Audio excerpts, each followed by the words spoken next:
Հայտարարություն եղավ, որ Դավիթ Գալստյանի վերաբերյալ վերաքննիչ բողոքը բավարարվել է, ոնց որ թե տնային կալանք եւ գրավ փոխվել է, նաեւ իմացանք, որ Միհրան Մաղսուդյանի վերաբերյալ էլի բողոքը ոնց որ թե մասնակի բավարարվել է, չիմացա այդ կամ երևելի նույն ձև տնային կալանք, նաեւ իմացա, որ Բագրատ Սրբազանի մասով մասնակի էլի բողոքը բավարարվել, տեսակցությունների արգելքի վերացման մասով, այս կալանքը դեռ պահպանվում է։ Որպեսզի հանրային քրեական հետապնդումը դադարեցվի ձեր պաշտպանյալների նկատմամբ հարցը կիսատ քննարկվեց, բայց թերևս ոնց հասկացանք միջնորդությունը ամբողջությամբ ես ներկայացրեցի։ Դե պետք է արձանագրենք, որ այս փուլում եթե դատարանը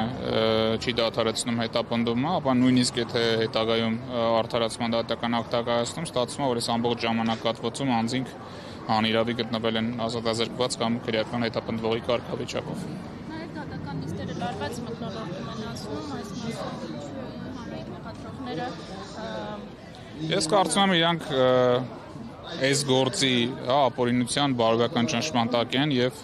շատ հաճախ անձնական են ընդունում այն ինչ որ ասում եմ մեր կողմից գործի վերաբերյալ եւ ինչ որտեղ խորտքում է տեղի ունենում